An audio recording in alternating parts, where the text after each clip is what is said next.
Tô gravando, tô Ok. gravando. Ok. Então,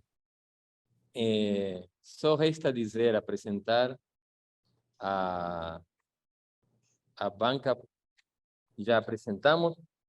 O título do trabalho do Daina é O Educador é Político e Artista.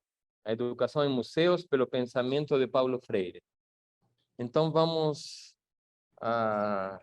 ter primeiro a apresentação e depois vamos escutar a banca e tenhamos todos uma ótima sessão de defesa da dissertação da Daina.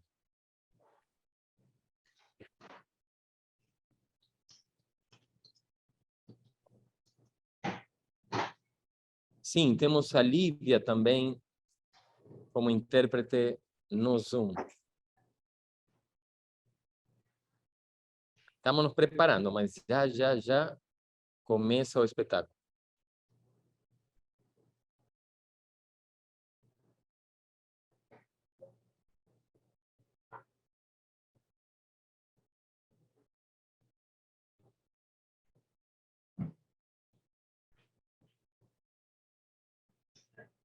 Boa tarde, pessoal.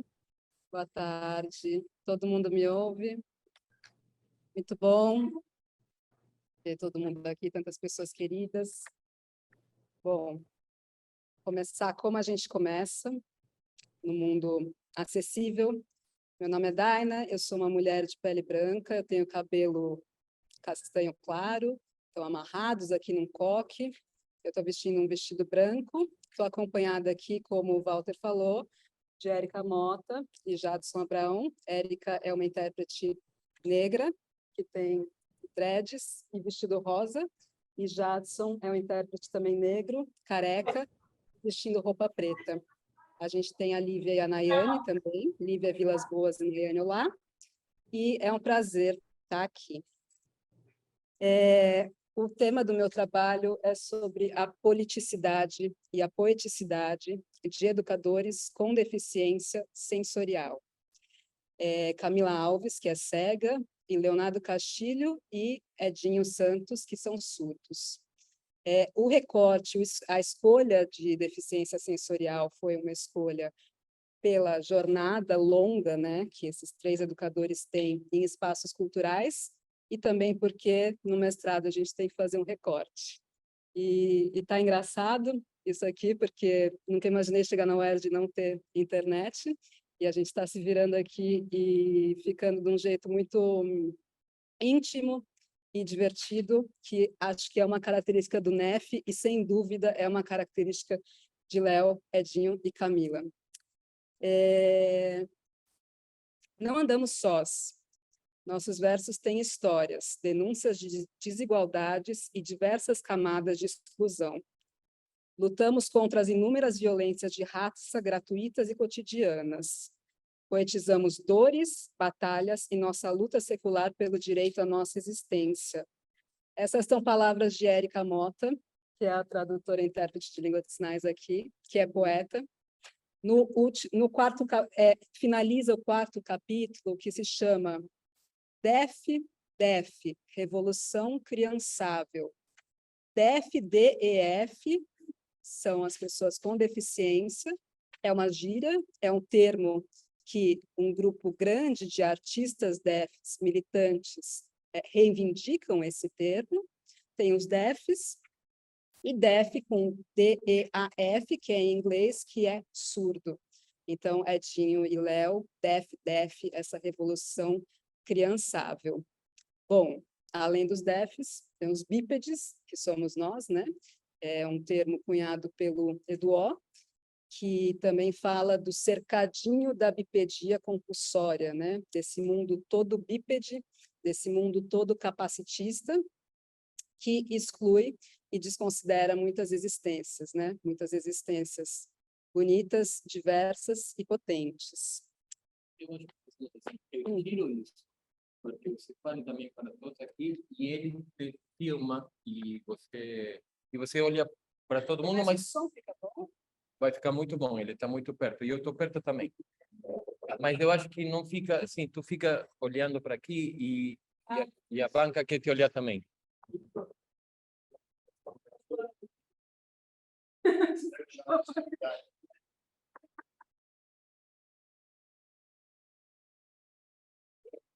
Está com teu som aberto?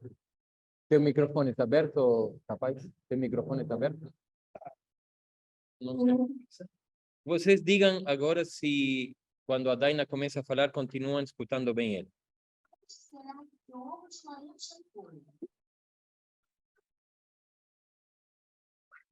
Bom,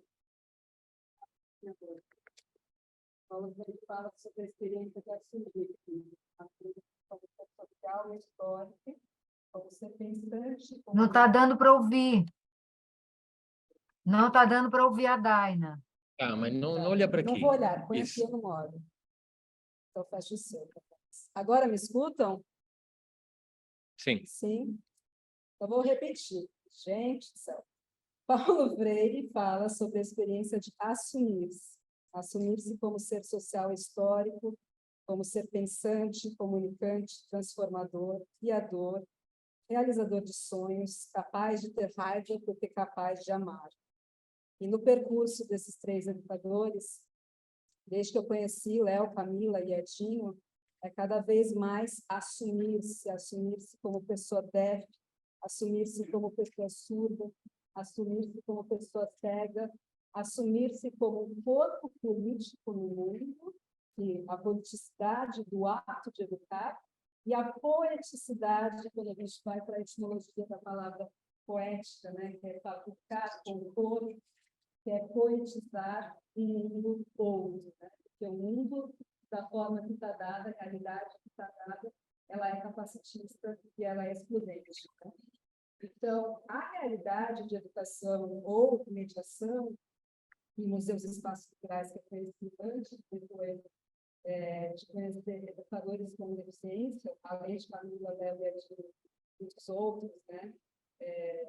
Eu cito aqui a Amanda Pascoal, que é uma educadora artista, a gente tem muitos outros educadores surdos, externos também. Então, de uma realidade completamente capacitista que desconsidera os corpos dessas pessoas nesses lugares, né, que são os museus que são compostos, como diz o Balcar, né, que é um fotógrafo filósofo cego, ele fala da tirania oculocêntrica frontal, né? Essa tirania, essa condição pelos olhos, frontal, né, para ver de frente, e que desconsidera, né, e esquece do corpo.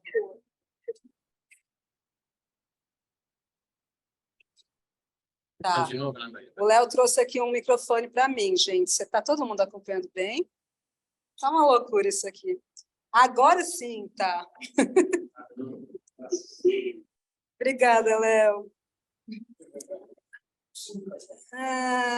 Bom, dessa realidade excludente e capacitista, a gente tem uma realidade também excludente, também capacitista, que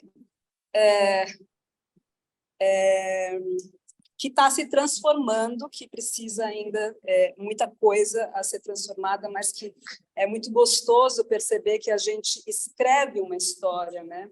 Porque hoje museus e centros culturais, apesar de não serem acessíveis, ao menos têm essa preocupação, coisa que há uns 15 anos, 20 anos atrás, a gente não via, né? Então, se o Paulo Freire fala isso, de assumir-se como pensante, comunicante, transformador, criador e realizador de sonhos, os pensamentos, as comunicações, transformações, criações de sonho desses educadores ressignificam a realidade que é apresentada, né? Ressignifica isso, né? Ressignifica essa tirania oculocêntrica frontal, onde os sentidos que predominam são sempre a visão e a audição, né? Essa sociedade visocêntrica, né? Pautada no olhar, a sociedade ouvintista, né? Pautada na audição, e Léo, Camila e Edinho trazem uma realidade com mais corpo, mais sensorialidade e mais experimentação. Paulo Freire ele, falou numa entrevista uma vez que, como educadores, nós somos políticos e artistas. Respondendo uma pergunta, né, do repórter que falava se, né, a aspiração política do Paulo Freire tinha a ver com todo o período, né, de ditadura civil-militar, ele respondeu que não, que qualquer educador, sempre educador é político e é também artista. Ele não continua essa afirmação nessa entrevista, mas a gente consegue ver, por exemplo, na obra dele, né, por exemplo, não há prática docente verdadeira que não seja ela mesma um ensaio estético e ético. A Camila, ela milita por essa acessibilidade estética, que a acessibilidade estética não é informações que vão chegar, não é, a gente poderia relacionar com a educação bancária de Paulo Freire, né? A pessoa que visita o museu não é um receptáculo que vai receber informações, mas a Camila fala como a gente traz uma afetação que seja da ordem do prazer, do desprazer, do nojo, da repulsa, do espanto, da pele de dentro. E a Camila cita muito Oiticica, né? Que ela fala assim, citar aqui uma parte do trecho do livro dela, uma sensibilidade estética retoma o que a arte de Oiticica deixou como legado. É preciso experimentar uma obra, vivê-la, encarná-la. E, para isso, é preciso que contemos com a única coisa que, de fato, nos une, como público de museu, de arte e centros culturais. Todos nós temos um corpo. Nosso corpo é nossa língua, corpo nossa língua, corpo sinalizante, selando o corpo, né? Várias ações que foram se desdobrando quando, no museu, a gente ofereceu tempo e espaço para jovens e adolescentes surdos se encontrarem, estudarem, pesquisarem e agirem, né, nessa sociedade.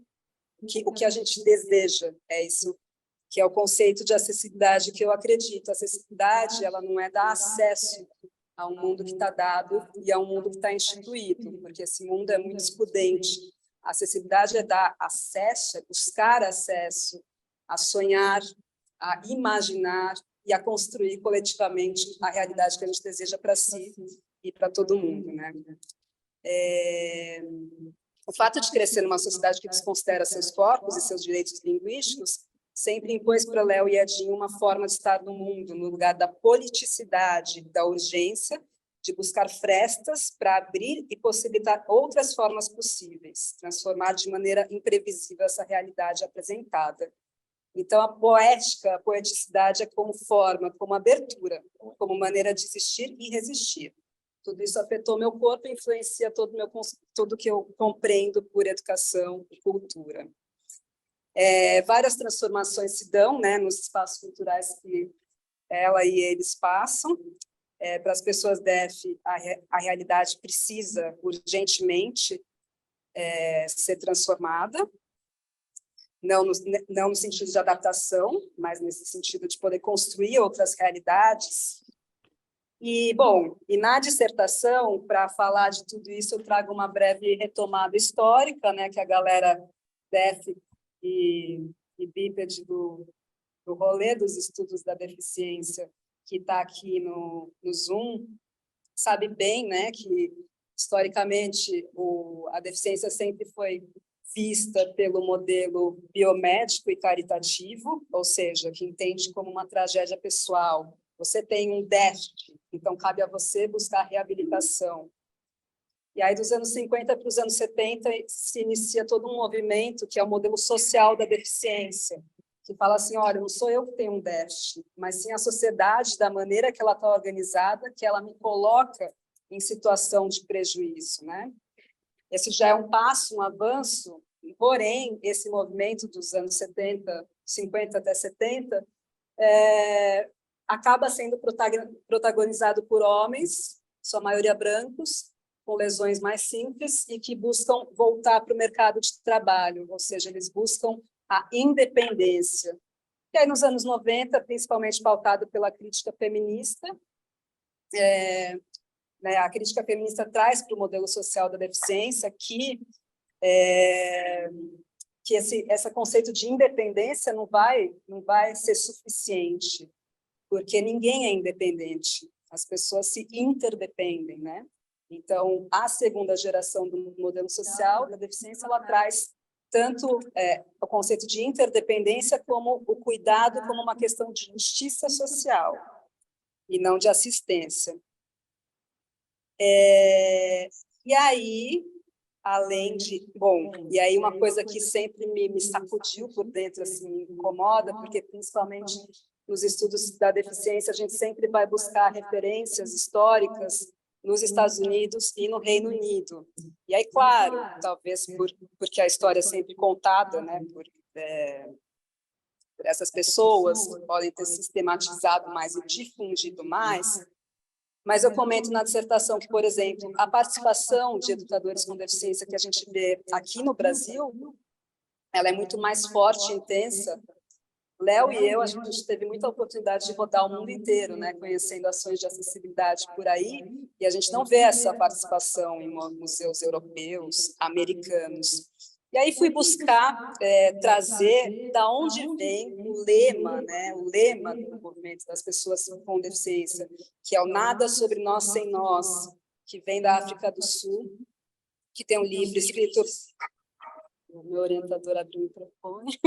Tem um livro escrito pelo William Rowland, que é um ativista cego com deficiência. Então, assim, na luta contra o apartheid, para cada pessoa que morria, 3 pessoas ficavam com deficiência. Então, foi um movimento muito massivo de tomada de consciência, de empoderamento, e essas pessoas com deficiência passaram a ocupar o parlamento e reescrever a história da África do Sul, né? Depois do fim do apartheid, reescrever a história desse país, dentro de tantas pautas que precisam ser buscadas, né?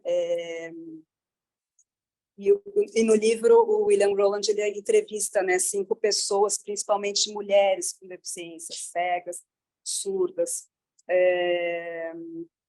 Bom, e aí, além de visitar a história da África do Sul, que eu acho que é uma história que tem que ser muito mais falada, muito mais trazida para o campo dos estudos da deficiência no Brasil, também existe, além da segunda geração do modelo social da deficiência, um movimento forte, latente, pulsante, que é o movimento das pessoas DEFs, que clamam esse nome e que clamam também o entendimento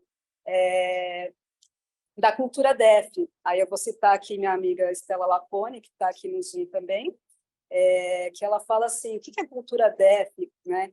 Esse conceito ele foi escrito por vários artistas de DEFs do país todo, não só pela Estela, mas isso a Estela me falou numa conversa, né, que anuncia uma existência cultural, de jeito de estar no mundo, pensar o mundo e agir no mundo, que produz uma estética e uma ética.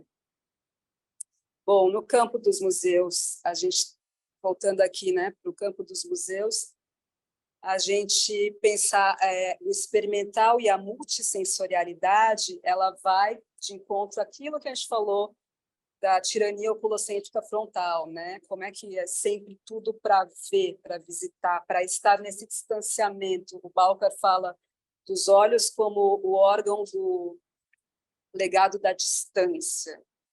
E o Mário Pedrosa ele fala, né, do trabalho de Oiticic, ele fala superar a aristocracia distante do visual. E fala também estar de corpo inteiro. E é isso que eu vejo, né, nessa educadora e educadores com deficiências sensoriais, na sua politicidade e poeticidade, né? Contato, proximidade, corpo são aspectos essenciais da vida que a gente vai deixando perecer em nós, né? Mas que as crianças, enfim, que deve estar dentro da meninice de todo mundo. E, bom, como foi o centenário de Paulo Freire, como a gente falou muito de Paulo Freire, Walter trouxe muito, assim, uma frase de Paulo Freire, a gente tem a honra de ter a Fátima Freire aqui também no Zoom, que a melhor coisa que ele fez foi não deixar o menino que ele foi morrer, tanto o menino que ele foi, quanto o menino que ele não pôde ser. E aí, bom, todo mundo aqui do NEF, que é o nosso Núcleo de Estudos de Filosofia e Infância, falava da meninice, então, essa meninice que vive na gente. E aí eu muitos do NEF são professores e me perguntavam muitas coisas, né? Tinha essa sede, se chamando de bípedes, né? Essa sede bípede de saber como ser anticapacitista. E aí eu finalizo a dissertação com uma carta aos professores e professoras, de imaginar uma escola da meninice DEF. E o que seria meninice DEF? Então, eu vou ler um trecho, né? Meninice DEF é um termo que me ocorreu agora. É aquela criança que diz que o azul é como o vento que bate no rosto andando de bicicleta, que o vermelho é como o céu quando o sol se põe. Isso é uma passagem do filme Vermelho é como o céu, né, de crianças cegas.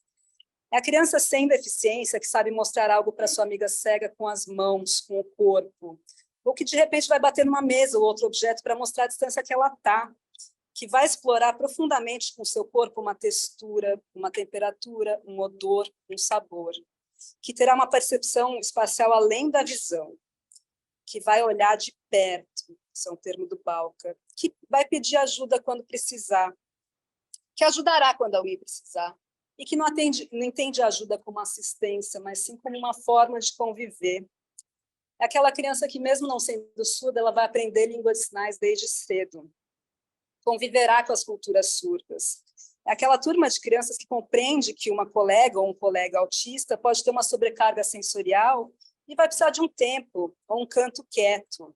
Ou pode vivenciar uma crise e o coletivo vai atuar ou esperar que passe. A gente vai ter uma realidade com menos carga sensorial.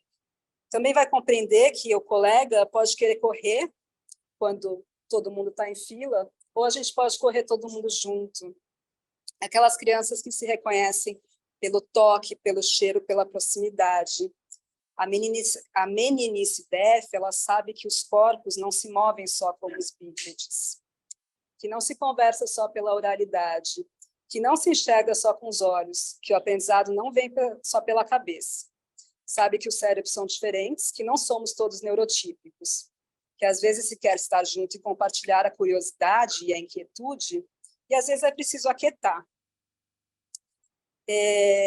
Tem uma passagem me ensinando a transgredir, da Bell Hooks, que ela fala que quando as escolas deixaram de ser segregadas e ela passou a estudar em escolas de crianças brancas, todo aquele fervor, aquele encantamento da escola sumiu para ela, porque as escolas das crianças brancas faziam o quê? Um exercício de adaptar as crianças negras ao que a gente chama hoje de branquitude, né? E uma criança DEF numa escola não pode ser uma criança tendo que se adaptar à lógica da bipedia, né? Então, termino com esse sonho da escola da meninice DEF. A escola da meninice DEF não tem sirenes escandalosas que geram ansiedades em quem é sensível ao barulho. A escola da meninice DEF não abdica dos direitos linguísticos das crianças. As crianças surdas crescem, e ouvintes também, com a língua de sinais e o português. O espaço é generoso para todas as formas de se mover. Todo mundo aprende pelo corpo. As escolas das crianças DEFs têm recursos sensoriais nas aprendizagens, elas não se encontram na tirania oculocêntrica frontal. Elas estão na democracia dos sentidos. Então, como a Henrietta Bogopani, que é essa pessoa cega sul-africana, e a Vilma Truchen, que é uma pessoa surda sul-africana que está nesse livro, o William Rowland, todo mundo teve que ocupar o parlamento para reconstruir a história do país, né? O Léo, Camila e Edinho, eles precisaram fazer isso nos museus. E é necessário que cada vez mais pessoas façam isso em cada vez mais espaços, e nos espaços de educação. E aqui na UERJ. E eu finalizo essa apresentação agradecendo a participação de todas as pessoas e esperançando muito, olhando aqui para o meu orientador, que o NEF passe a ser um núcleo anticapacitista na UERJ. Esse é o sonho, e agora eu tenho a felicidade de convidar aqui o Léo e a Érica para finalizar a minha apresentação, porque, como a Érica Mota disse, a gente não anda só.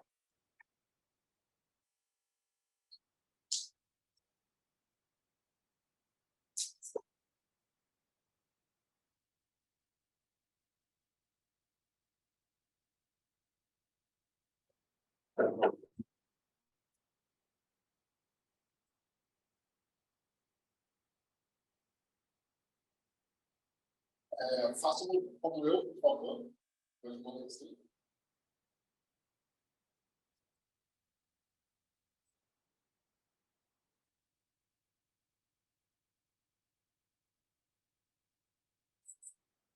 A minha individualidade me trouxe até aqui.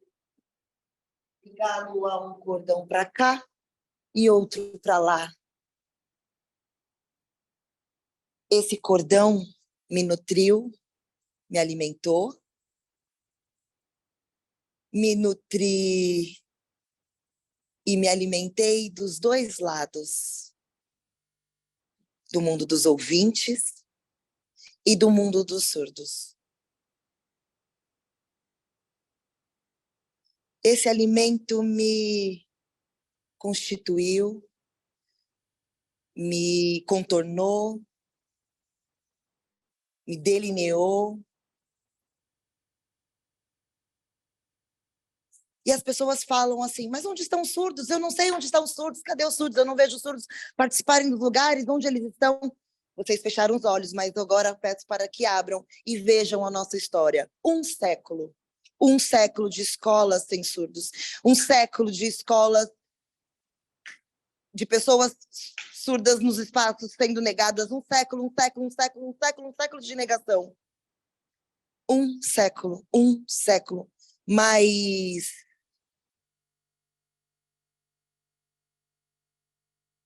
eu sou capaz de imaginar, de criar o meu imaginário, nas minhas imagens, eu consigo escolher.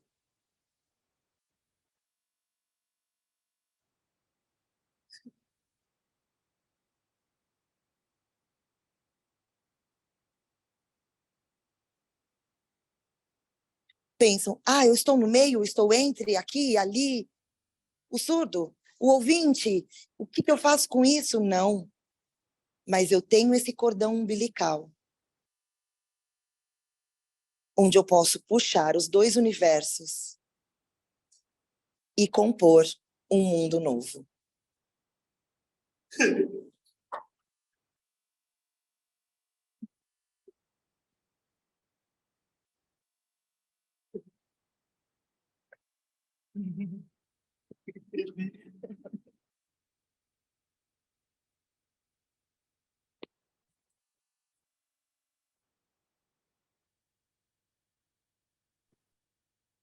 Agradecemos muito a apresentação de Leo, de Érica, de Daina e o desafio que ela nos lança. E então agora vamos ouvir a banca. Vamos ouvir a Patrícia. Nós sentamos. Pode ser, como vocês prefiram.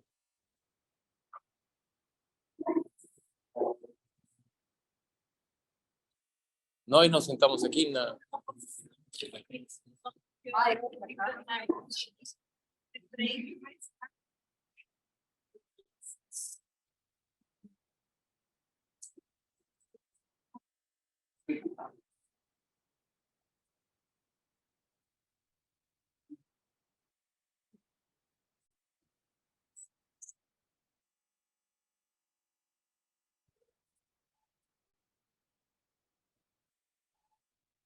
Então, vamos ouvir a banca. Não sei quem gostaria de começar. Patrícia? Ótimo. Te ouvimos. Super obrigado, Patrícia, por estar aqui.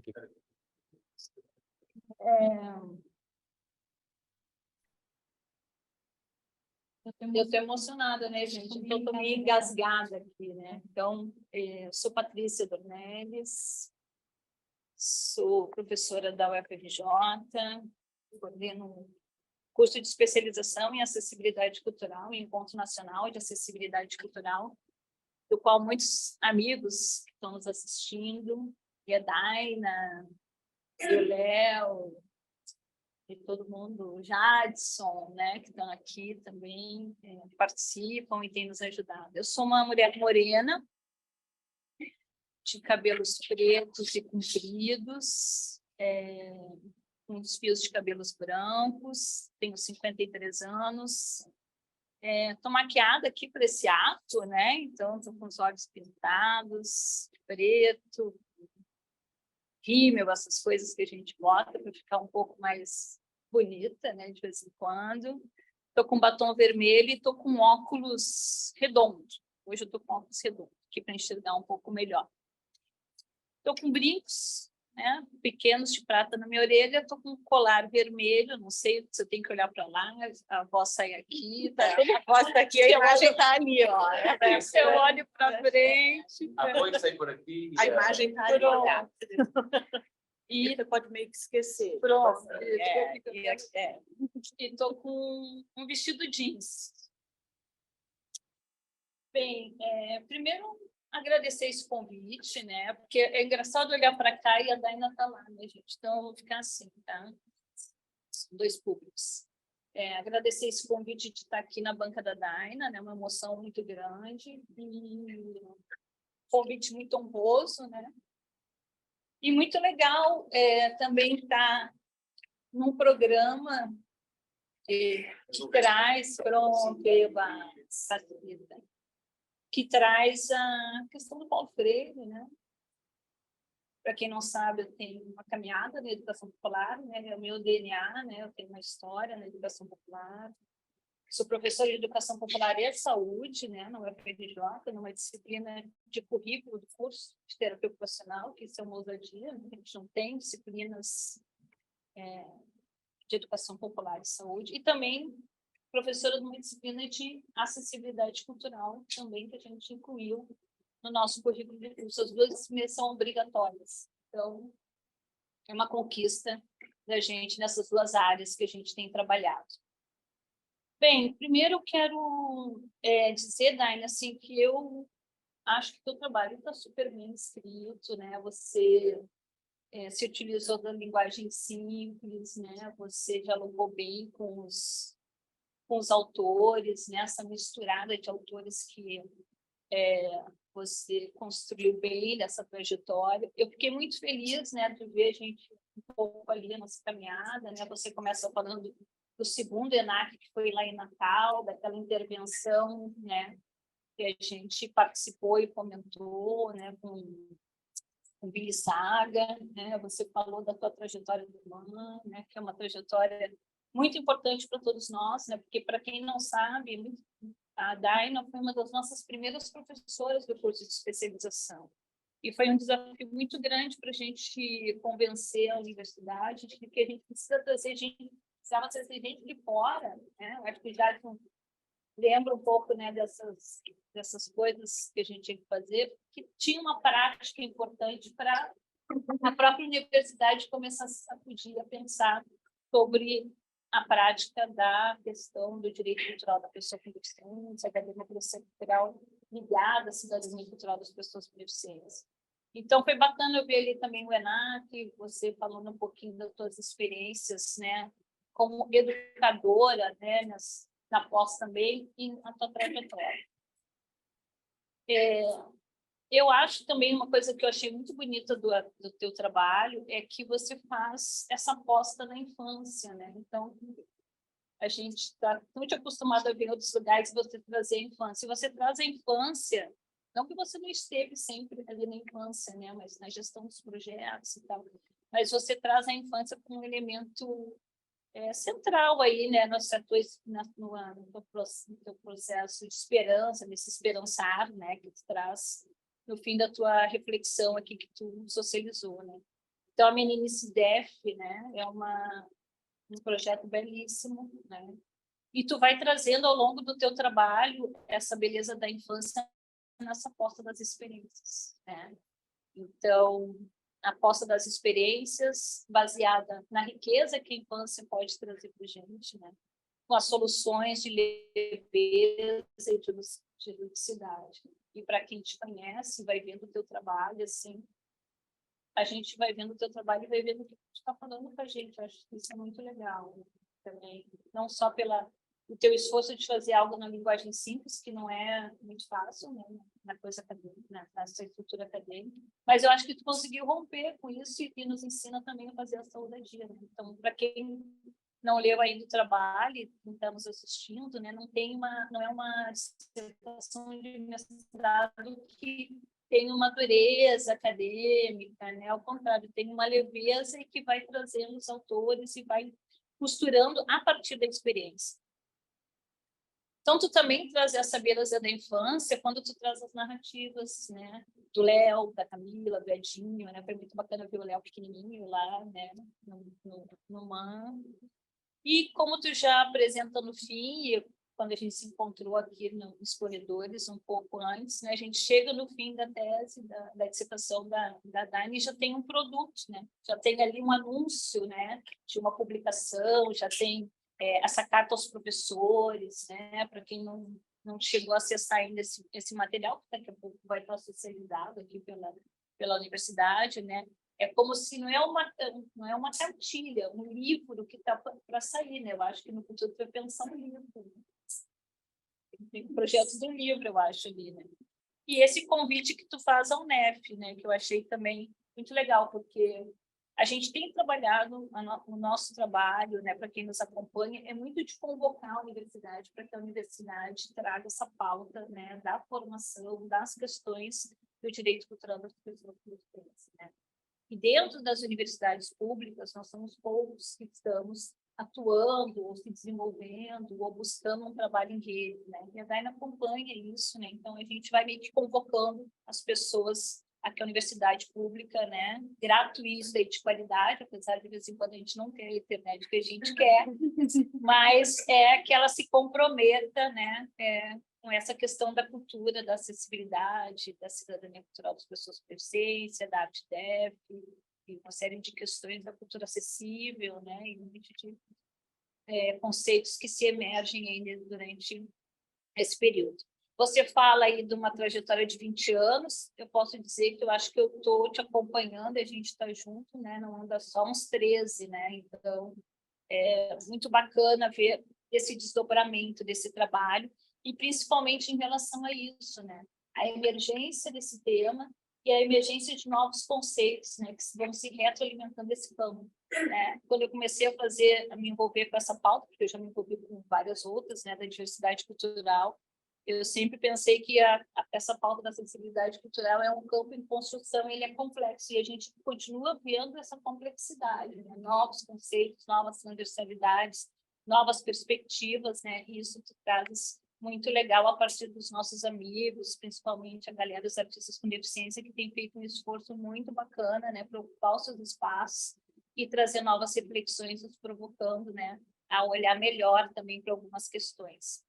Bem, já que eu sou uma pessoa freiriana, né, e tenho uma trajetória, meu mestrado foi em Educação Popular e Movimentos Sociais, né, claro que tu está aqui, né, quando tu fala da educação, dos processos da educação, né, das jornadas, né, de educação e mediação que tu vai trazendo a partir dos relatos e da tua trajetória, das reflexões, tu já anunciou ali, né, que talvez essas experiências estejam mais no campo do diálogo dialógico, né, do Paulo Freire, etc. Mas eu acho que não precisa colocar isso não na tua dissertação, né? Mas eu acho que tem mais, talvez, 3 conceitos que tu poderia trazer para o teu trabalho, né? Talvez botar num artigo, se tu quiseres, que eu acho que um deles é a praxis. Por que praxis? Porque o Paulo Freire nos ensina que a praxis é ação e reflexão. E o que tu fizeste no teu trabalho, embora tu traz o anúncio, né, as histórias da Camila, do Edinho, do Léo, né, para mostrar esse processo educativo em construção, em participação, etc., né, eu acho que tu faz também, a partir da tua trajetória e da trajetória dele, os temas, né, uma discussão do conceito baseado no Paulo Freire. Tu faz, tu pensa nas ações e tu reflete sobre elas. Como o Paulo Freire fala que a gente tem que ter a praxis como uma orientação, ele quer que a reflexão seja a crítica da ação. Porque quando a gente faz a ação, a gente faz a reflexão sobre ela, e a gente, a partir dessa criticidade, a gente aponta novos caminhos para continuar agindo, né? E agindo melhor. Então, acho que vale, talvez, se tu tiveres interesse, trazer isso, né? Eu acho que isso combina e tem a ver com o que tu está fazendo. Um outro conceito que eu acho que era legal aí do Paulo Freire é a ação cultural, né? Porque a ação cultural para o Paulo Freire é uma ação política. Então, o que significa isso, né? Não é política partidária, é política de mudança de comportamento. Então, assim, toda essa trajetória que tu escreve, né, a partir do Edinho, da Camila e do Léo, você está colocando isso, né? Uma ação cultural como ação política, porque busca a transformação, são dispositivos de experiências, né, que mudam, nos provocam a mudança de comportamento, né? A construção de uma nova sociedade. Então, eu acho que isso fica bem bacana, eu acho que cabe ali. E uma outra coisa que eu lembrei também da questão freiriana, não sei como está meu tempo aí, eu estou falando disso. Tempo é sempre. Tá bem. Você que sabe. A pressa dele. É a questão do Paulo Freire, que ele fala da denúncia e do anúncio, né? Paulo Freire, ele fala que é importante a gente denunciar e, a partir da denúncia, a gente anunciar o novo a partir da denúncia. E eu acho que tu fazes isso também, né? Com uma beleza, com qualidade, com sensibilidade que o tema tem, com a poética, né? Que tu tem desenvolvido ao longo do trabalho com esses parceiros todos que a gente acompanha. Então, acho que tu faz isso, né? Tu traz as denúncias e tu também anuncia um novo, né? E eu acho que também a proposta aí do Meninice-Def é um anúncio importante. Então, são 3 coisas que eu me lembrei aí do Paulo Freire, né? Dos conceitos do Paulo Freire, que eu acho que tu pode também estar trabalhando aí no futuro com eles, né? Porque eu acho que eles se encaixam aí com o teu trabalho. Então, tu vem apresentando esse fazer, né? Desse diálogo dialógico, né? De um aprender horizontal, né, que tu foi mostrando todo esse tempo, né, essa disponibilidade desse fazer horizontal, né, isso é para poucas pessoas, né, esse compromisso ético com a educação, né, e isso tem a ver com fazer, experimentar, aprender, ensinar, e ao ensinar, aprender, né, e ao ensinar e aprender coletivamente.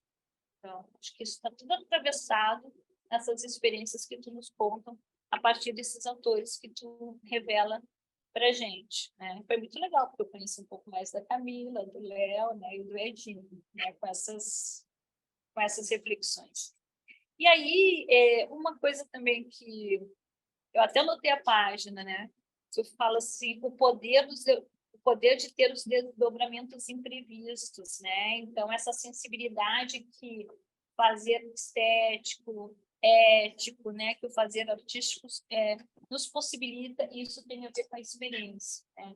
E aí eu vou lembrar de uma frase que eu gosto muito, eu usei na minha tese no doutorado, porque talvez as pessoas não saibam, né, mas eu venho de uma experiência da arte, né?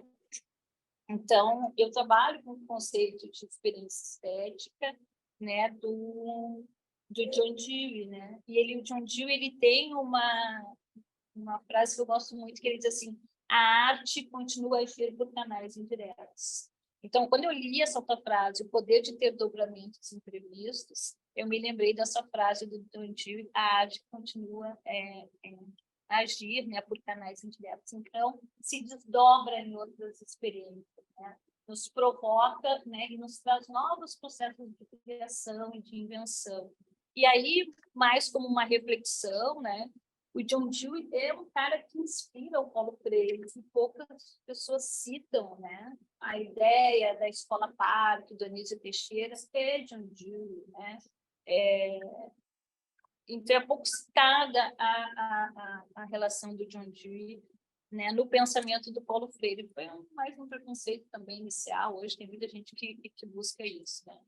O cara que era um pragmatista americano é extremamente sensível, né? Que foi o Anísio Teixeira que apresenta, né, o John Dewey Paulo Freire. Muito do pensamento do Paulo Freire que a gente traz aí tem a ver com o John Dewey. E tem a ver, né, com a própria história também da Camila, porque a Virgínia Castruc também é colaboradora nossa do curso, e dá aula também para a gente, trazendo esses conceitos da experiência estética do John Dewey, também ajudaram ali, né, na experiência da Camila, né, a ela construir também o conceito de experiência estética para dentro, né, dessa contribuir para dentro dessa pauta, né, da acessibilidade cultural tão grande, né, que tem tantos elementos importantes. E aí eu achei muito legal, né? Claro, eu vejo aqui no teu trabalho muitas questões bacanas, por exemplo, eu acho muito legal trazer o bancar, né, da tirania populocêntrica frontal, e tu trazer uma identifica, né, do esquema geral da nova objetividade. Então, acho que vale a pena no futuro, se tu quiseres, né, te dedicar para uma... Não é o meu, acho que é aqui. Aquele, talvez. Talvez a câmera Deve ser, porque não é esse. O meu não está aqui, o meu está ali. Não. Pode continuar falando. Pronto, parou. Tá. Está funcionando? Então, pronto. Alguém ligou e desistiu. Pronto. Tá tudo tranquilo, Daina. Então, eu acho que seria muito legal pegar isso no futuro aí e trabalhar mais esse diálogo, né? Eu lembro de um projeto que a gente começou em 2010, né, a pedido do Juca Pereira, que acho que tu conheceu esse projeto, né, Arte, Cultura e Acessibilidade, que foi um trabalho com autistas, né, com crianças autistas, e as pessoas vinham muito com a ideia das salas sensoriais. Eu disse, gente, não pode ser uma sala sensorial, né, para autista, né? A gente está trabalhando a partir de um fomento da cultura, né? E logo eu lembrei também da Lígia Clark, do LUDC, que desenvolvemos aquele projeto piloto, que é bem legal, né? Então, que a gente já vinha com essa discussão da experiência estética e tal. Então, para quem não conhece, vale a pena buscar, né? Isso lá em 2010 foi o primeiro projeto de acessibilidade cultural que a gente trabalhou, e trabalhou com Lígia Clark e a LUDC na experiência da acessibilidade para crianças autistas. E aí, muito legal, né? Eu já falei aqui as suas referências, né? Tu traz a Bel Hooks, tu traz o Paulo Freire, tu traz a Lapônia, a Camila, o Edu, né? Que eu acho super rico tudo isso, né? A emergência desses conceitos, né? Desses últimos tempos, ainda tu faz um glossário no fim, que é muito legal, né? Eu vou depois trabalhar também lá nas minhas disciplinas e tal. E para quem está nos assistindo, a gente, né? Assim, eu citei aqui os capítulos, não vou ficar, depois o pessoal busca na tua tese, mas ficou muito legal a forma como tu construiu os capítulos, né? Tu começa falando cultura viva, eu disse, olha que legal, né? E traz lá o ENAC, a experiência do ENAC, mas não fala do cultura viva como programa, traz a imagem cultura viva como algo importante e vários diálogos que tu constrói ali dentro, que foi uma potência importante, um período bonito que a gente viveu, né? Eu tenho muito orgulho de ter trabalhado no Ministério da Cultura com Gilberto Gil e a gente ter avançado nas políticas culturais. E aí tu faz, claro, o papel de casa, a tarefa de casa, muito bacana, traz os estudos da deficiência, né? Muito bem elaborado, construído, traz esse resgate bacana, né? Do Nada Sobre Nós Sem Nós, que eu achei muito bacana, é difícil a gente achar, então achei que aprendi também bastante coisas em relação a isso, né? Vai montando ali a experiência experimental, multissensorial, né? Na arte e educação nos museus e centros culturais, a questão do ver e não ver, que tu traz ali, né? E a cultura surda também nos espaços e centros culturais. E aí, com um trabalho pronto, né? E com essa emergência desses conceitos novos, eu não tenho assim perguntas para te fazer, né? Desculpa, só um instante. Bateria fraca, este celular, é seu. É a bateria. Se ele tem carregador.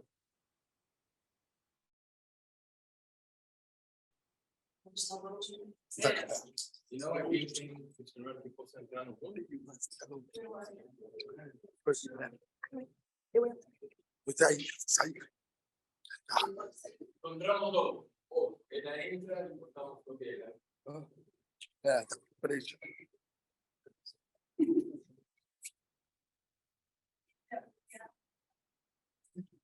Acho que era um aplicativo que eu tinha criado. Mas não.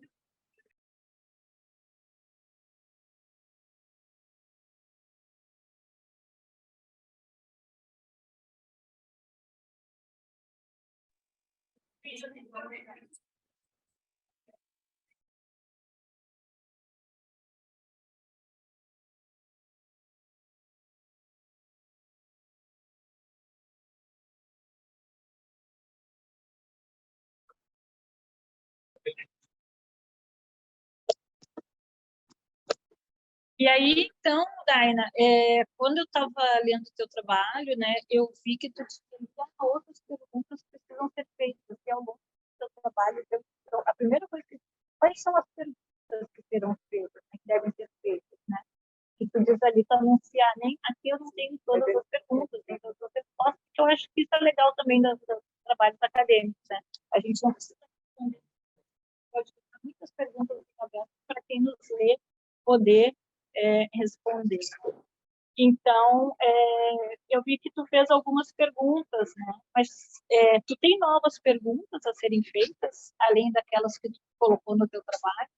Essa é a minha questão. Fiquei mais curiosa para saber se tu tem novas perguntas. E era isso, gente. Parabéns pelo trabalho. Lindo trabalho. A tomada lá acho que não vai funcionar. Tem que botar aqui, ó. Aqui.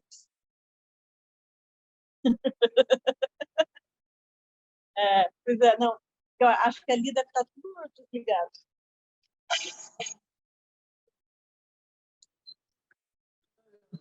Renata, deixa eu captar o som do teu celular.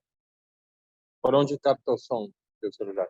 Porque estavam dizendo que saía um pouco.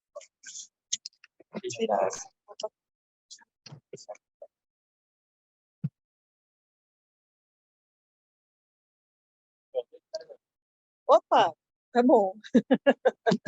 Chegar assim, né? Bom, boa tarde a todos. Eu sou uma iniciante no tema, né? A primeira coisa que eu escrevi é que eu muito mais aprendi do que colaboro, e estou dizendo isso para dizer que eu vou fazer o exercício da minha descrição, mas eu sou uma pessoa aprendente neste campo, né? Então, eu sou uma mulher branca, de cabelos entre o loiro e o grisalho, uso óculos de lentes escuras, estou à frente de um quadro branco, vestindo um vestido colorido estampado de fundo branco, com um anel vermelho na mão, que provavelmente, em geral, chama muita atenção. Bom, e de batom vermelho também, igualmente maquiada para nesses momentos a gente parecer um pouquinho, né, uma estampa um pouco melhor. Eu queria realmente agradecer muitíssimo, né, pelo convite que vocês me fizeram, né, para ler o trabalho em andamento e estar aqui na banca, porque foi, de fato, um enorme prazer e um enorme aprendizado, né? Eu venho do campo dos estudos de juventude e da educação de jovens e adultos. A minha tese de doutorado foi sobre militância de jovens em partidos políticos. A minha dissertação foi sobre o Conselho Municipal de Direitos da Criança e do Adolescente. Então, dizendo isso para mostrar para vocês o quão periférica, né, eu sou no tema, mas querendo um pouco ser como aquela menina da carta que a Daina, com a qual a Daina conclui, depois a gente vai contar essa história, conclui a dissertação da menina que aprende Libras sendo ouvinte, porque desde cedo na escola assim aprendeu, né? É um desejo que eu também tenho há muito tempo, né? Sempre que convivendo com situações que são diferentes daquela que a nossa cultura tão regrada e compartimentada espera, né? Fico olhando para determinadas situações e pensando, podia já lidar diferente com isso, podíamos todos saber mais e melhor, né? Mas a dissertação também traz a importância do elemento da experiência, né? É uma experiência que foi sendo construída e que expressa-se aqui o tamanho da importância dessa experiência analisada, refletida, criticada e repensada, né? E aí eu também concordo plenamente contigo de que a dimensão de praxis ela está aqui, ela só não está efetivamente nomeada como tal, e acho que valeria bastante a pena, né, fazer essa discussão, que não aqui agora, mas, né, como um desdobramento, inclusive, o que você fez foi efetivamente um percurso, né, de praxis, né, uma prática refletida, estudada, analisada, compartilhada, com reflexões compartilhadas, né, com muitos, né, e num longo percurso, né? Então, eu acho que tem uma porção de pontos importantes nessa dissertação, né? Eu vou trazer talvez mais alguns comentários e algumas contradições eventuais que se me apresentaram, talvez como esta, que é mais periférica ao tema e que no processo de aprendizado vai tendo dúvidas, né? E eu diria que também, do lugar de onde eu tenho produzido pesquisa, que é no campo da juventude, a gente vem há um bom tempo tentando superar os recortes temáticos parcelares, né? Jovens de periferia, jovens negros, jovens mulheres, que vão enquadrando num pequeno ponto, né, vidas que são inteiras, são muito mais complexas do que isto, né? E a sua dissertação também se apresentou para mim como uma dissertação que se situa na interface, ou nas interfaces da educação em museus, da educação popular, do direito à cultura, do direito à educação e à inclusão, né? Então, não é sobre pessoas com deficiência ou sobre a inclusão, mas é uma costura, né, das interfaces entre estas distintas dimensões, o que lhe dá também uma complexidade e abre janelas, né, que eu acho que é sempre um excelente caminho para um trabalho acadêmico, né? Abrir janelas, abrir novas possibilidades, abrir outros caminhos para a continuidade ou para que outros também assumam ou cheguem junto da generosidade de um trabalho acadêmico que abre janelas e diga, opa, daqui eu posso seguir, isso eu posso fazer, está aqui um campo, né, de estudos que está por ser trilhado e posso fazê-lo. Acho sempre muito generoso e muito importante, mais do que originalidades supostas, né, a abertura de janelas possíveis para continuidades, né? Então, ela supera recortes temáticos que isolam questões complexas, né, em um recorte específico. Do ponto de vista formal, eu diria algumas coisas. Primeiro, assim, chaturas de revisão, que tem ali uma porção de vírgulas sobrantes e faltantes e algumas outras questões que também sempre escapam, né? Faz parte do processo. A sigla TILS, ela aparece, ela está no glossário lá no começo, sim, mas no texto ela aparece primeiro só como sigla, acho que na introdução ou no segundo capítulo, não me recordo bem, e é no quarto capítulo que você vai outra vez usar, e aí aparece por extenso dela. Então, o por extenso devia aparecer lá na primeira vez, que a gente, por mais que leia o glossário, quando vai lendo já perdeu-se. E eu traria aquele seu glossário que está lá no fim, de fato, para o começo, porque eu cheguei... Isso, pelo jeito, já foi objeto de discussão. A cara dele foi mesmo. Então, pronto, tá bom. Tá bom. Agora eu quero ver você se livrar dessa, Daima. Vai atender o orientador só depois ou não? Vai bancar para não dar, né? E se eu estiver falando muito rápido ou difícil, vocês também me avisem, tá? Porque a falta de prática.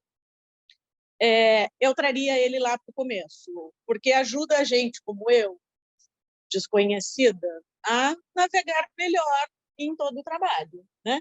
E ele é ótimo, é maravilhoso, incrível, é muito melhor do que aquele glossário só que bota por extenso as siglas. Ok, botar por extenso ajuda já bastante, mas os verbetes, de fato, são um apoio ainda melhor, né?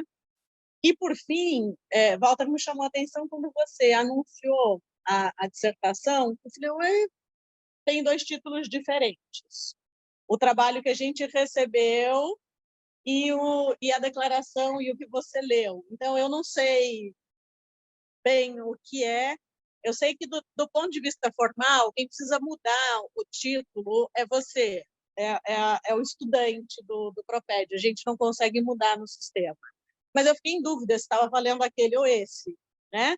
Se está valendo educador e político, é político e artista, ou se é politicidade e poeticidade.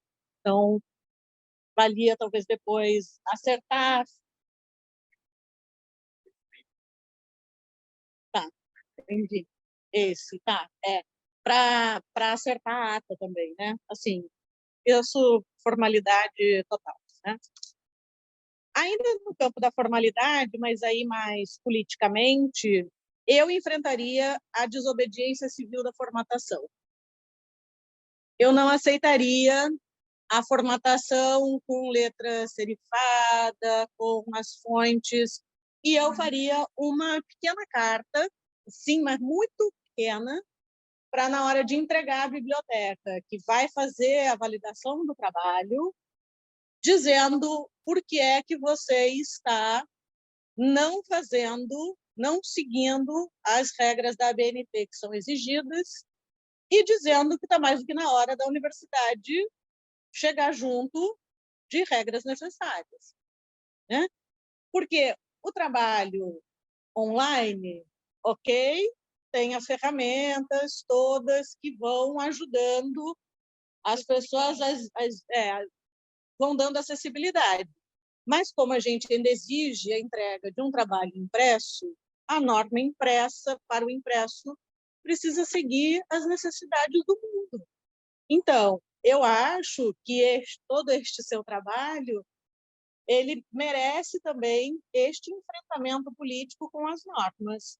Então, formata do jeito que deve ser, ou o mais próximo possível, porque também imagino que nem todo o impresso dê conta. E eu ainda diria, e está mais do que na hora da universidade ter os recursos para transformar em braille, né? Porque isso não é você, não são os estudantes que vão fazer, mas a universidade precisa fazer isso, né? Para os trabalhos do Proped, para os trabalhos de todos os outros programas e todas as outras coisas. Então, eu aproveitaria, né, esta oportunidade para fazer mais uma ação política. Ainda se diz no final, tem um produto, eu acho que a própria entrega disso é também um produto no sentido de confrontar regras que são excludentes. Então, eu acho que valia isso. Exatamente. Exatamente. Né? E eu acho que vale a gente levar isso via Proped também, Walter. Dizer, né, Bom, aqui eu estou misturando também um pouco militâncias, digamos, porque vou encerrar agora, no final de julho, 2 mandatos no Conselho Universitário, demandando o tempo inteiro que a universidade realize os concursos para professores de Libras, para intérpretes de Libras, que constituam o núcleo de apoio necessário e tal, e nada. Então, a gente também está precisando ampliar as nossas forças, não é? Para fazer com que uma universidade como essa, que se orgulhe, tem mais que se orgulhar mesmo, de ser pioneira no ensino noturno, pioneira de cotas, mas este pioneirismo todo não chegou à inclusão. Nós estamos muito atrasados e estamos ilegais, né? A gente não cumpre a lei que exige que nas licenciaturas todas haja uma disciplina de Libras de no mínimo 60 horas e não temos intérpretes de Libras. Então, acho que, né, valeria isso, eu cometeria esta desobediência, me colocando, né, junto e para chamar o PROPED e fazer esta batalha.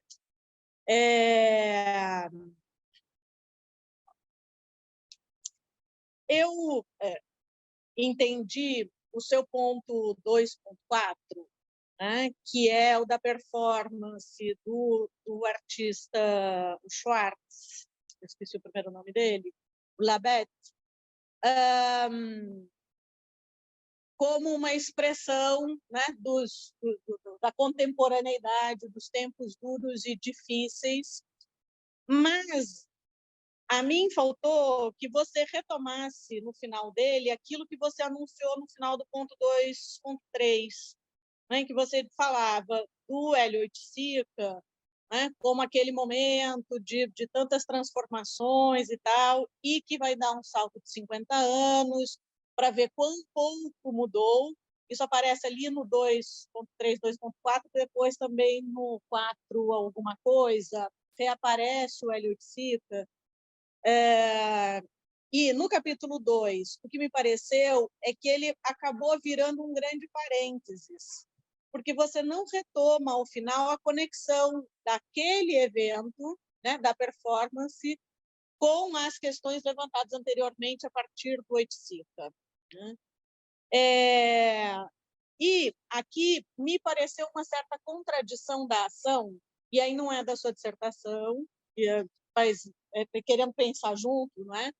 Que a performance com o performer nu e a criança mexendo lá no dedo do pé criou aquela celeuma toda, e aí deu-se um taque, e a ação de cumprimento do taque foi uma discussão e palestra. Eu falei, olha, como não se consegue, né, manter uma ação performática também, de mesmo tipo, corporal, e que pudesse, ok, não ter nudez para não ser provocativo, não é? Mas a solução do TAC foi a mais tradicional possível, né? Ok, trouxe uns artistas, né, mais de periferia, mas né? Tudo isso, e aí faz o TAC, direito da criança, do adolescente, do jovem, a educação e cultura, né, umas discussões e tal. Era o momento, eu entendo, não era o momento. Definitivamente não quero prescrever nada a ninguém. Era um momento muito difícil e cada um fazia também o que dava. Mas eu acho que vale a gente pensar sobre isso, né? Refletir sobre isso, como a gente acaba voltando àquilo que é o mais tradicional assim para fazer, né? Exato, para se proteger um pouco. Eu acho que sim, eu entendo isso, mas acho que vale, né, a gente pensar. A outra contradição, que para mim se apresentou já no seu resumo, mas depois algumas outras vezes ainda, foi a história das diversas visões sobre a deficiência. E aí eu falei, visões? Não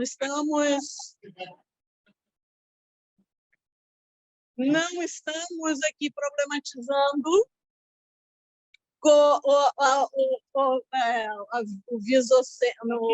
Isso, a tirania oculocêntrica, né?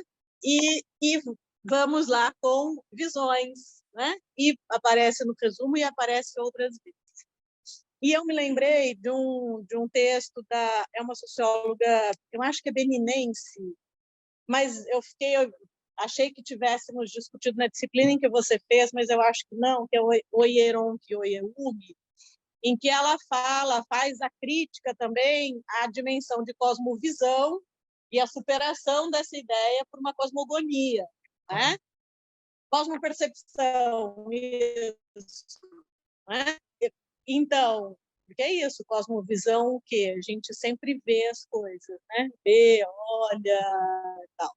Então, achei uma tremenda contradição e achei engraçado, achei ótimo, mas... Então, sim, é isso, né? A gente é absolutamente educado, formado e formatado para isso e vai capturado exatamente e vai. A coisa, né? Por isso que eu estou dizendo, são contradições. E a gente é feito de contradições. Portanto, não tem erro, não tem... Mas é contraditório. A gente sempre, de novo, é o longo processo da nossa formação, né? E aí, em termos de escola, né, assim, pensar também os processos formais de educação, quando você fala, por exemplo, da Camila, fiquei muito pensando no que eu tenho falado a partir da reforma do ensino médio da violência contra as escolas e a violência nas escolas, do como tem faltado gente na escola, né? Não necessariamente professor, mas falta gente na escola. Faltam os porteiros, os inspetores, as merendeiras. E quando você traz o porteiro que ajuda, né, na situação da Camila, me parece que a cidade pequena, com provavelmente uma escola também pequena, com professores mais dedicados, tem algo a dizer sobre a experiência de professores para enfrentar, né, lidar com as muitas diversidades na escola, né?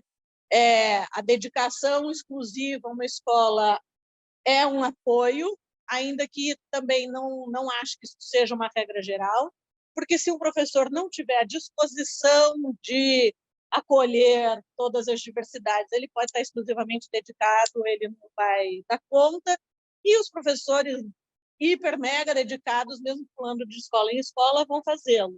Eu só não acho que eles devam ser o nosso paradigma e o nosso modelo, né? De ser assim um Barão de Munchausen, de se arrancar sozinhos do meio da desgraça toda da vida de professores. Eu diria que isto pode ganhar relevância em desdobramentos ou em outras discussões que você faça a partir da sua dissertação, neste recorte mais específico da interface com a educação formal. Porque é isso que eu estava dizendo de janelas, há muitas janelas, então há coisas a serem ditas para dentro da educação formal, da instituição escolar, há coisas a serem ditas para as políticas culturais, há coisas para serem mais articuladas em termos de políticas escolares e culturais, né? As experiências culturais permearem mais o espaço institucional da escola e o espaço institucional das políticas culturais, museus e outros espaços também serem mais permeados por outras dinâmicas de vida, né?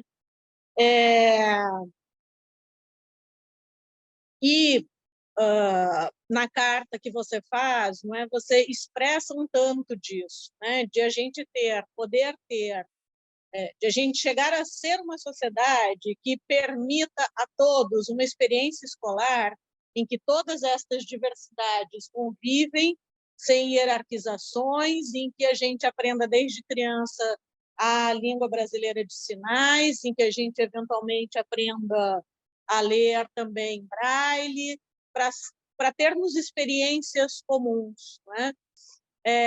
Também tenho estudado e acompanhado refugiados aqui no Rio de Janeiro e recebendo eles num curso de português com refugiados. E me ocorreu o que eu tenho pensado com eles, a mesma coisa lendo a sua dissertação, que é muito interessante como as diversidades e as diferenças, o ser diferente do modelo esperado, sempre produzem, sempre talvez seja demais, mas em geral, produzem maior capital, mais ferramentas de vida para o sujeito da diferença. Mas estes capitais não são validados por uma sociedade ainda que é toda muito formatada a um determinado modo. Então, os refugiados, eles têm escolaridade média mais alta que a média da escolaridade brasileira. Eles falam, em média, 3, 4 línguas. Alguns falam 6 línguas, né? Mas todo este capital cultural e social não é convertido em capital financeiro porque estes capitais não são validados no mercado dos capitais, que não é o mercado financeiro, mas desses capitais culturais e sociais, né? E algumas as trajetórias desses 3 educadores, elas expressam isso com bastante consistência, né? Tem mais ferramentas de comunicação, né? É alguém que, não ouvindo, fala, mas capta também. Bom, a gente viu aqui que foi o Léo que resolveu o problema do som, da falta de som, não é? Então, tem muito mais ferramentas, só que não conseguem ter estas ferramentas e esse maior capital efetivamente validado, valorizado e converter isso em melhores práticas da sociedade. Então, de novo, é o interessante de como a não fragmentação temática, né, nos permite ampliar percepções, e eu quase ia dizer visões. Ela chegou aqui e eu recolhi para mandar percepções, né? Quase traída pela minha própria e a outra coisa muito interessante, estou dizendo que são mais comentários do que aí não é a contradição do trabalho, mas as contradições da vida, não é? Quando pela primeira vez me pegou foi quando você fala da opressão da oralidade para os surdos, né? Ou pelo menos para um grupo de surdos, não é para todos, mas a opressão da oralidade. Aí eu falei, a gente, na cultura popular, é toda a defesa da oralidade, né? E é a opressão do escrito, né? Então, é oralidade, oralidade, oralidade. E aí foi isso, contradições da vida. A oralidade, a valorização da oralidade, ela vai bem até o momento em que encontra-se com outros sujeitos da diversidade do mundo para os quais a oralidade é uma opressão, né? Da mesma forma, quando você lê a carta, não é? Como é importante mais sensorialidade, e mais sensorialidade é necessária para surdos, cegos e talvez para outras deficiências, mas para os autistas é absolutamente fundamental ter menos sensorialidade, né? Então, sim, em determinados momentos, ou pelo menos às vezes, né?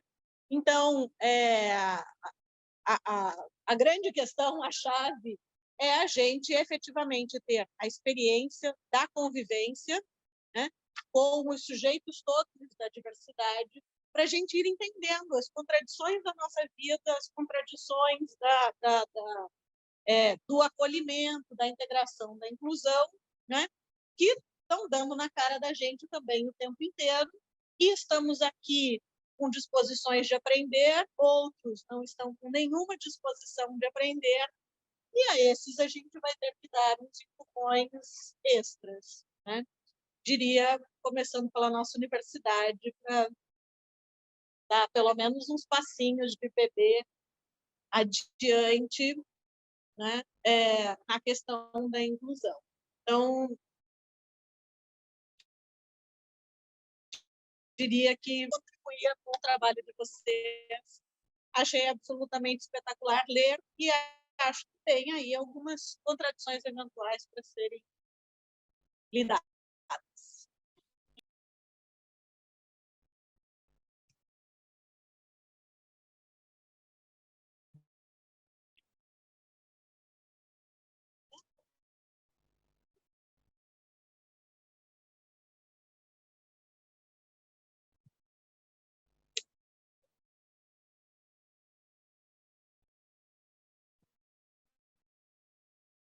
Ana, ¿tú quieres fazer alguma intervenção? Quero. Eu Ok? quero também Agora, trazer. como a gente faz para Ana aqui, Vocês todo não estão me mundo? ouvindo? Vamos ver. A ver, vamos tentar. Não dá para ouvir? Sim, Ok. Posso ir? te ouvimos Então, perfeitamente. boa tarde a todos, boa tarde aos companheiros de mesa, boa tarde a Daina, Walter, os nefianos que estão por aí, os colegas e amigos. Tá? Então, eu quero começar hoje. Tem vantagens ficar e tem desvantagem, porque também as pessoas já vêm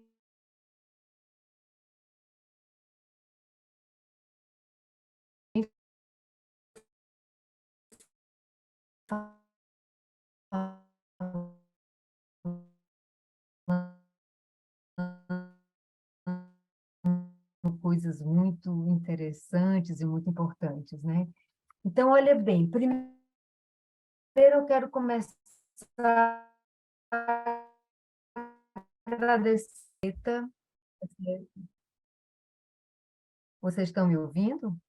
Sim, Sim? sim. Então, sigamos. Então, Daina, um prazer imenso, uma alegria imensa ser chamada para participar da sua banca. Eu diria que eu também sou uma aprendente, tá certo? E eu diria que eu tô aqui como uma representante, eu acho, do Ceará, e considero esse teu convite, Daina, como um convite extremamente afetivo e crianceiro, vindos da ilha, reencontrados em Fortaleza, e reencontrados na vida. E eu espero que os reencontros sejam muitos e muitos férteis pela vida. Então, eu também sou uma aprendente muito grande. A sensação que eu tenho ao ler esse texto é de um enriquecimento muito grande meu. A questão que foi colocada com relação ao glossário, eu achei, dei risada aqui sozinha, porque confesso que esse glossário que está no final, quando eu vi, eu digo, Jesus, quantas vezes eu parei a leitura porque eu tinha que olhar no dicionário o que era, que palavra era aquela, qual era o sentido, como ela estava sendo usada. Então, acho que essa possibilidade, se não for, está bem na frente, se não for colocado, se não tiver nenhum problema para a estrutura do texto, se ela vier na frente, eu creio que para muitos outros aprendentes como nós, que estamos iniciando na leitura e na discussão desse tema, vai ser de uma riqueza muito grande. O seu texto é um texto extremamente fácil, interessante, profundo, vivo, completamente gerado na carne. Ele é construído a partir de uma experiência tua de 20 anos. Então, ler esse trabalho é um convite para percorrer contigo todas as tuas experiências, as tuas aprendizagens, e que a tua versão final, tá? Ok? É que eu de vez em quando escuto uma mensagem, tá ok? Repete só o que você disse, Ana, por favor. Você falou que... Você falou que o teu texto final, a tua versão final, ela seria construída de uma forma diferente desse texto que a gente recebeu. Eu fico pensando como é que vai ser essa tua versão final. E eu gostaria que você me falasse disso mais no final, tá certo? Mais no finalzinho. uma coisa, alguns aspectos do teu texto, fora a riqueza e a construção dele, que nos convida para pensar questões que muitas vezes não são pensadas, e não são pensadas nesse formato que você coloca de acessibilidade, nesse formato que você coloca da leitura política da acessibilidade, ele traz as questões políticas de uma forma tão claras que não dá para não enxergá-las. Penso que essa é uma das riquezas maiores do teu texto, né? Outro elemento que salta aos olhos são as questões coletivas que você vai trazendo. Não questões somente individuais, mas que atravessa a coletividade e a todo agrupamento de pessoas que têm algum tipo de deficiência, ou de dificuldade, ou de peculiaridade, né? Traz a questão da deficiência e da inclusão como elementos para ser discutido, que tipo de inclusão, o que é inclusão, como a inclusão acontece, que tipo de movimento a inclusão demanda, uma inclusão verdadeiramente inclusiva, muito bacana a clareza da transcendência do modelo biomédico que você faz, o texto inteiro seu, na construção dele, isso vem aparecendo, vem sendo delimitado, né? Uma outra questão extremamente interessante que você coloca, que você toca no meu olhar, seria necessário discussões mais aprofundadas, que era a questão da independência das pessoas que têm algum tipo de dificuldades ou de limites, versus a impossibilidade do corpo. Então, até que ponto pessoas que têm algumas dificuldades não conseguem fazer porque o corpo é um limite. Então, como trabalhar com esse limite politicamente, dentro da inclusão, dentro da acessibilidade, isso eu achei assim, muito interessante, porque são elementos que muitas vezes a gente não consegue discutir, né? E outro elemento que você trouxe também, que é muito bacana de ver colocado, que é uma chamada à reflexão com relação à inclusão de pessoas com deficiência, né? Mas que elas são colocadas somente para suprir uma demanda do trabalho produtivo como uma mão de obra possível e talvez barata, tá certo? Que também muitas vezes a gente é arrastado de forma ingênua, né? Ou pouco politizada para o que está acontecendo com aquele tipo de chamado. Então, qual o limite entre um e outro? Eu acho que também é outro elemento bastante interessante de discussão. Mas o teu texto, a riqueza do teu texto é que ele vai se desenhando, ele vai acontecendo e vai nos chamando para várias questões. Algumas delas você aprofunda, algumas outras você toca, outras deixa atravessar no que você está falando e vai nos chamando.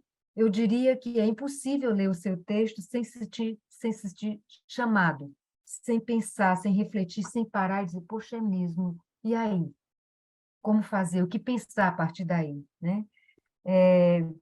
Outro elemento que você traz, que eu achei muitíssimo interessante, foi trazer a questão do cuidado como elemento de justiça social, tá certo? Assim, traz esse elemento do cuidado como algo da justiça, do direito, tá certo? Então, assim, e traz uma espécie de transgressão do olhar sobre a questão de deficiência quando você faz essa discussão.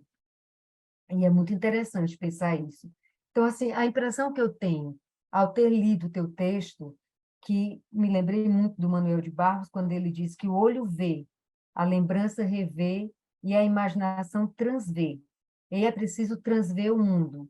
Então, o seu texto, a mim, trouxe, e eu imagino que ele traz às pessoas que leem, que tiverem acesso a ele, a possibilidade de transver o mundo, de rever o mundo de uma forma diferente, incluindo pessoas com diferenças, e que têm todo e qualquer direito de conviver e de ser incluído, de ser...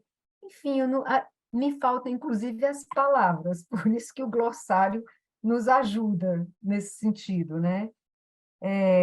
Eu teria algumas sugestões, Daina. Por exemplo, com relação à carta. Eu acho que a forma como a carta, muito linda, muito, muito linda, principalmente como tu apresentou hoje, emociona. Eu acho que faz sentido fazer esse fechamento do teu trabalho através de uma carta, mas eu penso que em alguns momentos ela fica ampla demais, traz algumas discussões teóricas, traz algumas umas discussões que poderiam ser colocadas, inclusive, no seu texto principal, tá certo? Então, a minha sugestão é que você reveja isso.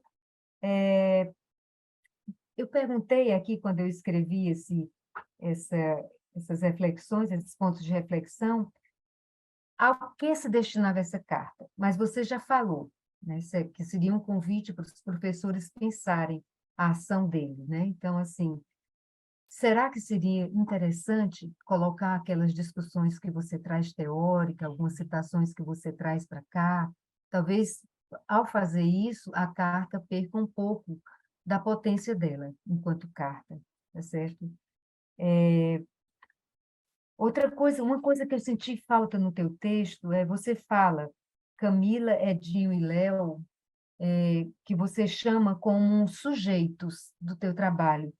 E eu fiquei pensando que eles não são sujeitos do teu trabalho, mas eu não consegui nomeá-los. Eu pensei, será que eles são coautores do teu trabalho? Será que eles são inspiração para o teu trabalho? Mas também não são nem coautores, nem inspiração. Será que eles são mestre, guias, iluminadores do caminho, sherpas, que vão juntos iluminando? Não sei, mas também não me parecem que eles são sujeitos, porque eles não ocupam dentro da construção de um texto acadêmico, esse lugar que a gente denomina, de modo geral, de sujeitos, né? Então, isso é uma coisa para você pensar. E eu senti falta, muitas vezes, de escutar mais a Camila, o Edinho e o Léo, tá certo? Dá para a gente conhecê-los quando você faz a apresentação deles, mas em muitos outros momentos eu senti vontade de que eles estivessem aparecendo mais, senti vontade de conhecê-los mais, né? E aí você termina a tua apresentação dizendo que, no movimento de esperançar, que o NEF passe a ser o núcleo anticapacitista. E eu acho que, então, eu sou muito mais sonhadora e esperançadora, porque eu vou esperançar que todos os núcleos possam ser anticapacitistas, os grupos de estudos e as universidades. E eu vi que o Alexandre também escreveu algo parecido com o que eu penso, que as instituições acadêmicas precisam urgentemente adquirir a cultura da acessibilidade. E cuidado com que acessibilidade a gente está trabalhando e dialogando. Porque o conceito de acessibilidade, que é o que você apresenta e que você professa, que você acredita, é o que também eu acredito. Então, esperancemos juntas.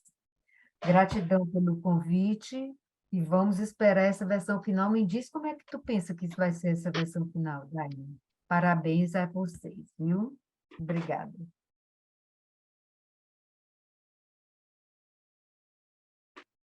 E eu vou falar? É isso que eu faço, gente.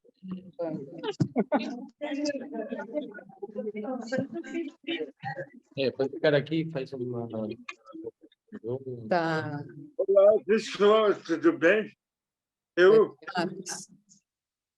Tem muitas eu queria... aqui, né? É porque eu acho que tá Eu acho que agora...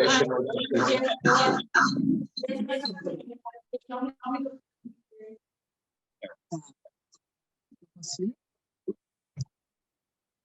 Bom, antes de tudo, essa defesa começou de um jeito tão confuso que a gente sem internet, que eu esqueci de fazer uma coisa muito básica, assim, né? Que foi agradecer ao meu orientador, Walter, que é de uma receptividade infinita, então, que nos dá muita liberdade para criar, e agradecer essa banca, né? Patrícia Dornelles, né, parceira de longa data e junto nas transformações culturais, sociais,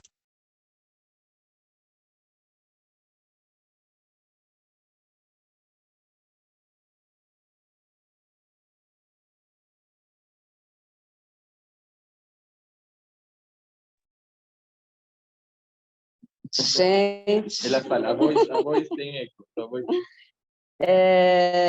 no quarto capítulo, que é o capítulo de culturas surdas, museus e culturas surdas, e aí até respondendo uma das perguntas que eu não me lembro, eu escrevi o quarto capítulo, eu comecei pelo quarto capítulo, porque é pela surdez que tudo começa. É por conhecer o Léo e o Edinho que as concepções de educação e de transformação e de muita coisa que atravessa o meu corpo.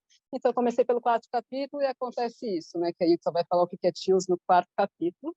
Vou rever. Mas o que eu estava falando aqui? Agradecer. Ah, bom. Aí no quarto capítulo eu faço um sinal e quando eu fui para um congresso, no meu primeiro congresso de bilinguismo na educação de surdos, eu encontrei todos aqueles intérpretes e surdos cegos, guias intérpretes de todas as línguas de sinais de tantos países. O meu mundo fez assim, que é um sinal que o Léo usa muito, assim, né? E eu vou descrever para as pessoas cegas, que são as duas mãos tocadas, né, palma com palma na testa, e elas se abrem, como se a visão de mundo, a percepção de mundo pudesse se ampliasse. E aí eu até falei de antolhos, né, que é aquela coisa que o cavalo usa, né, que fecha a nossa visão. Eu acho que a bipedia tem essa visão toda fechada. E, Ana Karina, quando eu fiz a sua aula, me aconteceu isso também. Então, foi nem um pouco acidental, nem assim, foi muito pensado o convite para você intervir no processo e na banca, porque ficou claríssimo nessa aula que você ia falar, olha, agora e nós estamos ilegais. A UERJ está ilegal mesmo, então estamos todos aqui consenso, né? Acho que deixa claro como o capacitismo é estrutural, como ele perpassa tudo e como existe esse pacto, que a gente pode chamar de pacto da bipedia, de achar que está tudo bem, né? E não está tudo bem, não está tudo bem, assim. E eu gosto de ouvir, e aí agradecer a Ana Frota, que é uma pessoa muito maravilhosa que a gente conheceu, e também que eu queria muito que tivesse uma pessoa da banca que fosse do Ceará, porque o Ceará, e eu sei que tem várias pessoas aí do Ceará, porque o Ceará está caminhando, a gente escreveu um plano estadual de acessibilidade cultural, e a gente está caminhando assim nesse farol aí de transformação de políticas públicas e políticas culturais. Então, super farol, sim. Eu já vou comentar isso, peraí. Então, assim, obrigada, banca, obrigada. E aí eu queria falar uma coisa, assim, não é muito legal a gente pensar as palavras, a gente ressignificar as palavras, mas às vezes nós bípedes a gente fica assim, será que eu posso perguntar se o Léo ouviu? Será que eu posso perguntar se a Camila viu? Claro que pode. A gente não vai reestruturar toda, sabe? Tenho amigas cegas, eu falo o tempo todo. Você viu, Tamires? Você viu, Gislana? Tamires também? Porque ver não é só os olhos, ouvir não é só com os ouvidos. Então, a gente precisa escolher muito, e aí, respondendo a Ana Karina, eu acho muito legal, assim, seja a percepção, mas eu trouxe visão porque é um termo que está no campo dos estudos da deficiência, né? Eu acho que os estudos da deficiência tinham que estar mais imbricados, assim, né, no plano, de aulas, assim, né, numa faculdade de educação. E bom, Ana Frota, a versão final. Então, eu fiz o seguinte, escrevi sobre como as normas da ABNT são excludentes, mas eu não queria perder pontos, então eu pus em Times, não sei o quê, e mandei para a banca tudo como deve ser. Mas ela não vai ser entregue assim, porque assim, só para quem não está acompanhando essa discussão, por exemplo, Times New Roman, que é a fonte que a gente é obrigado a usar, é uma fonte que é muito excludente para as pessoas disléxicas, para as pessoas com baixa visão, ela tem serifa, ela atrapalha a leitura. A gente tem por citação em espaçamento simples, aquilo, eu não consigo ler aquilo. Então, assim, muita gente não... Então, o trabalho final ele vai ser numa fonte que seja Verdana, o Calibri, que é uma fonte mais amigável, mais acessível, com espaçamento, não tem esse espaçamento simples, com descrição de imagens, nas imagens. O glossário é que, assim, se a Ana Karina pede, eu repenso.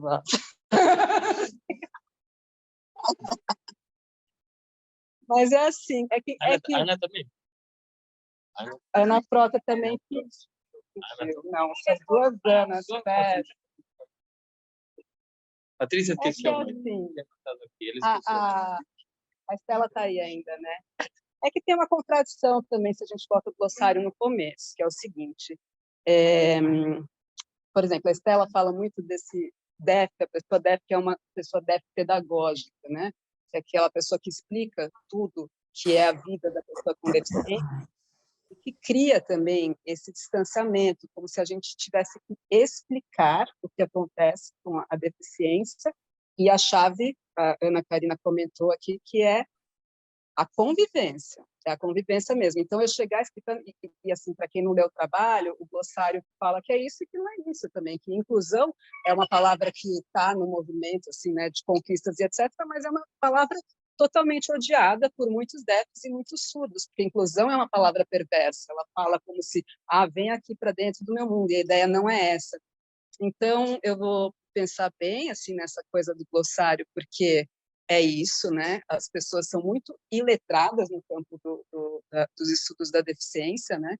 E aí ficam assim, né? É muito engraçado ver que as pessoas ficam titubeando, gaguejando para falar os termos, assim. Então, assim, gente, mais convivência, urgente, assim, porque aí você vai parar de titubear.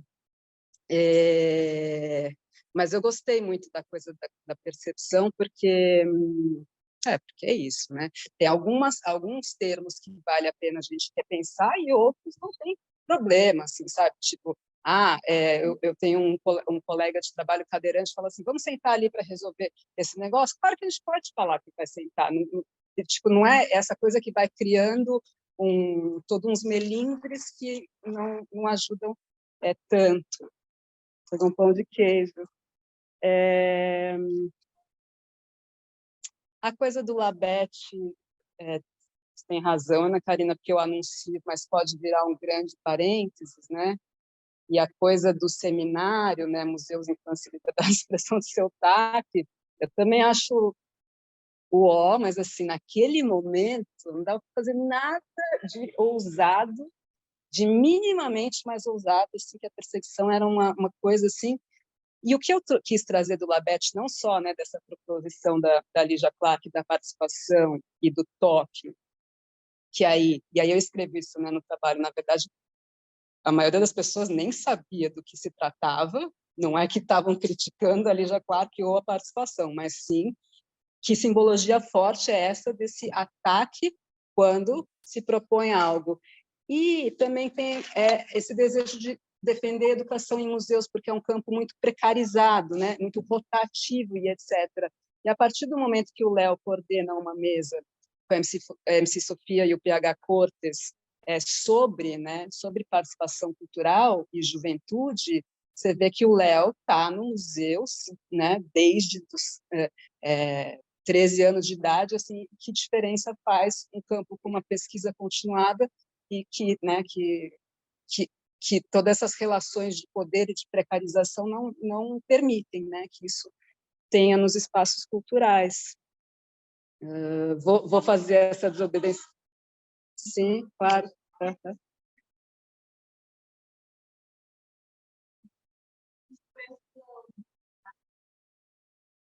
Uhum. Não conseguimos ouvir a professora Ana Karina aqui no Zoom. Então, por exemplo, dizer no trabalho, isso que você disse agora, que naquele momento era impossível fazer algo diferente daquilo. Então, é só, assim, 2 parágrafos adicionais ou 3 que um pouco retomem, bom, vejam. Dizia lá do Oiticica, né, 50 anos antes e agora, essa situação é só uma pequena conexão entre uma coisa e outra, né? E dizer também, todo o possível era, naquele momento, fazer um debate, fazer a coisa mais, né, mais tradicional.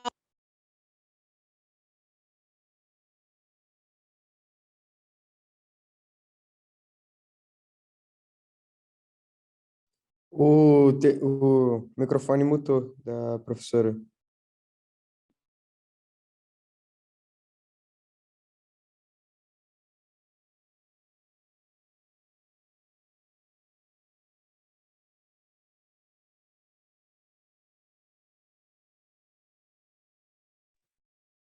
Tivemos problemas com o microfone, gente. Não conseguimos ouvir. Pode continuar. Tá ouvindo? Uhum. Quem está falando? A gente que convive com essa diversidade, acho que Léo, Érica, Jadson vão concordar que tudo isso que a gente viveu aqui, essa loucura, isso é o nosso dia a dia, é o nosso dia a dia sempre. E aí, por exemplo, a pessoa cega com a pessoa surda, a pessoa autista e etc., não quer dizer que a pessoa autista precisa de menos sensorialidade.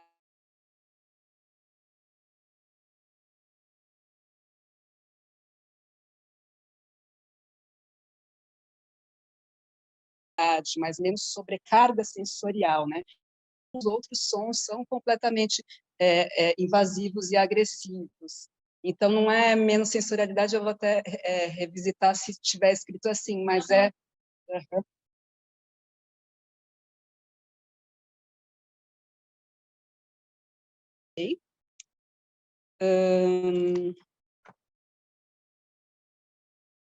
Em algum momento eu me lembrei que eu queria comentar sobre quando a Patrícia fala da coisa das salas sensoriais, né, que são grandes penetráveis, né? A gente acaba de perder o Zé Celso tão recentemente, e que é uma pessoa que ele dizia, né, que o teatro oficina era um grande penetrável. E o Wagner, que justamente é o performer que teve essa perseguição toda, ele fez um post muito bonito que ele falou assim, cara, as pessoas que destroem o mundo estão aí bem nos seus condomínios de luxo, enquanto as pessoas que escrevem, né, por exemplo, Zé Celso, estão nessa condição de um aquecedor pegar fogo e etc. Então, assim, tem muito link na questão dos educadores com deficiência sensorial com todo esse movimento que evolui tão pouco, né? Tão pouco e que eu acho que a cultura, e alguém, não me lembro mais quem foi que falou de trazer para os espaços da educação formal, acho que foi a Karina, essas questões que se desenvolvem no campo cultural, eu acho que eu concordo, assim, eu vejo muita potência nesse caminho. Eu não sei se eu esqueci de abordar alguma coisa. Agradecemos muito a Ana, a Patrícia, a Daina, os intérpretes, as intérpretes, as pessoas que estão no Zoom. E a gente teria que nós três conversar um pouquinho para fazer a ata. Podemos, talvez, nós três irmos para outro lugar.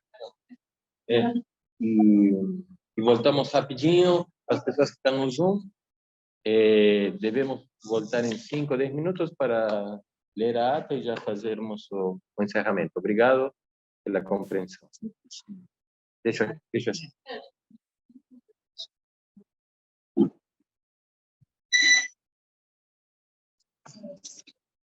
Hein?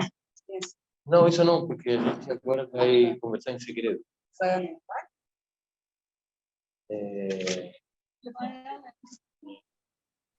Marcos, o Léo está falando com você, está te dando um oi aqui no Zoom.